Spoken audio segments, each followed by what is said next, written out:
We're going to be looking at Formula 1 car design, and we're going to try and calculate how the cornering speed changes by the addition of front and rear wings, which can increase the downforce. And we're going to try and predict what the change in speed is around a bend of a fixed radius. Adding a wing to a racing car increases the downforce on the car, so effectively the vertical force down is increased, which means that the frictional force horizontally is increased. Different tyres can be used. These are slick tyres and this is a wet tyre, and they have different coefficients of friction. Here's the formula for coefficient of friction, where little f is the frictional force, mu is the friction coefficient, or the coefficient of friction, and n is the normal force, which is the reaction on the plane. Centrifugal force is a useful concept, and the formula for it is given down here, omega times r, and we're going to be using that in our calculations. Aerodynamics is the single most important aspect in car design. It defines not only the entire shape of the car, but the positioning of all items within it. If we look at the front wing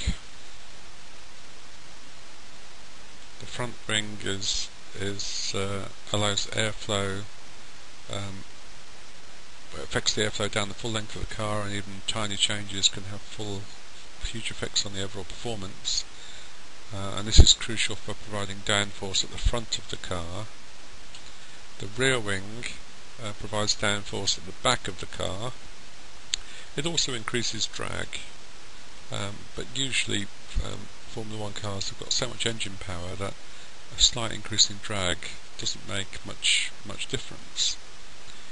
And designers are trying to use as small an angle of incidence as possible without harming the overall, without affecting the overall downforce.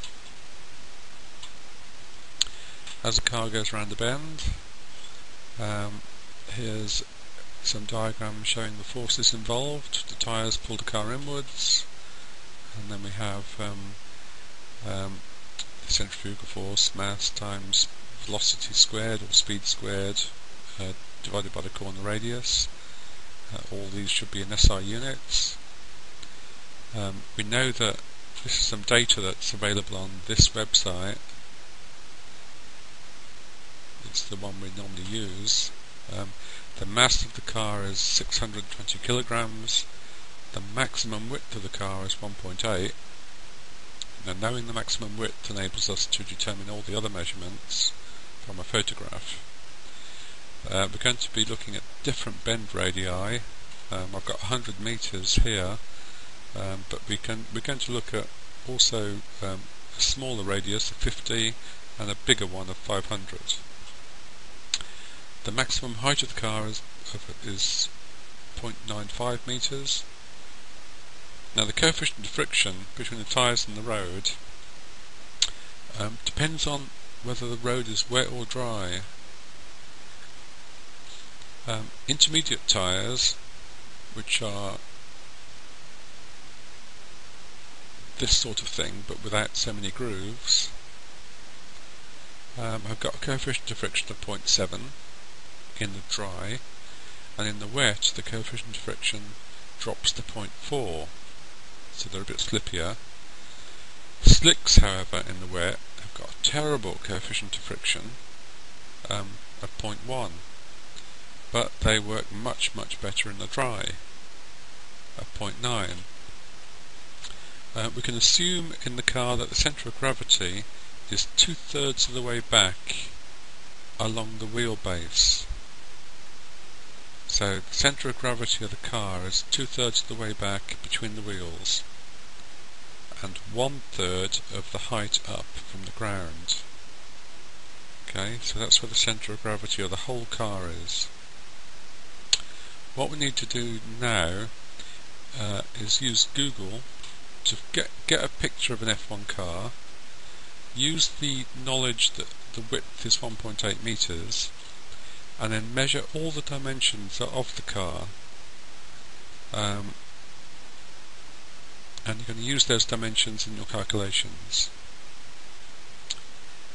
Step 2, calculate the maximum speed of the car around the bend, or different bends, without any aerofoils fitted, for all of the different tyre combinations.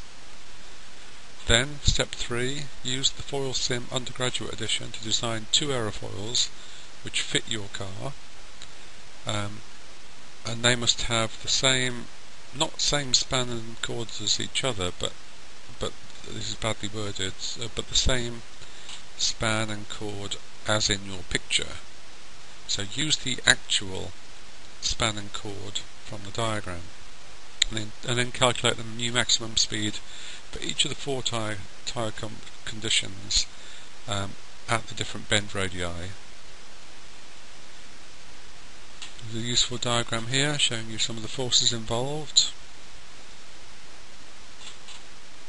Some suggested reading. Read about coefficient of friction, angular acceleration, circular motion, moments of forces, statics, chord and span, and some background reading. It's quite useful to know how an aerofoil actually works.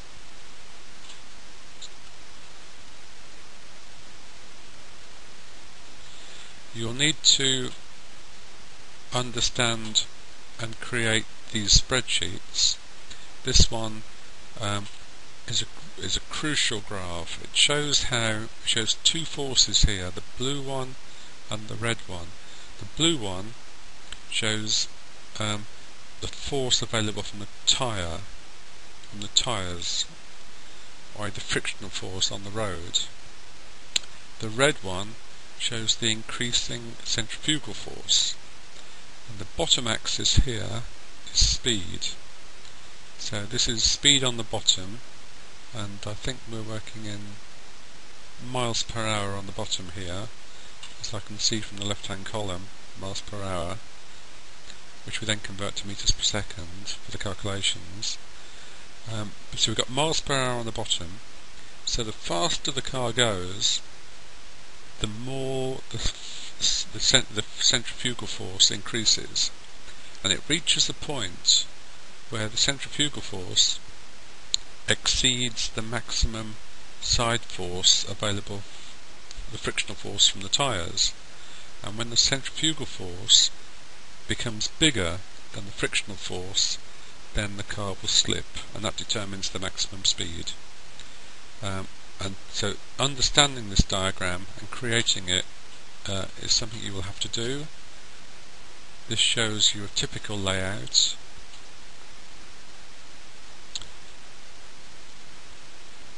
Just going down this page, you can see some of the formula that are used. You need to understand those. This diagram explains it a bit more. See, when the centrifugal force exceeds the frictional force, then that determines the maximum speed.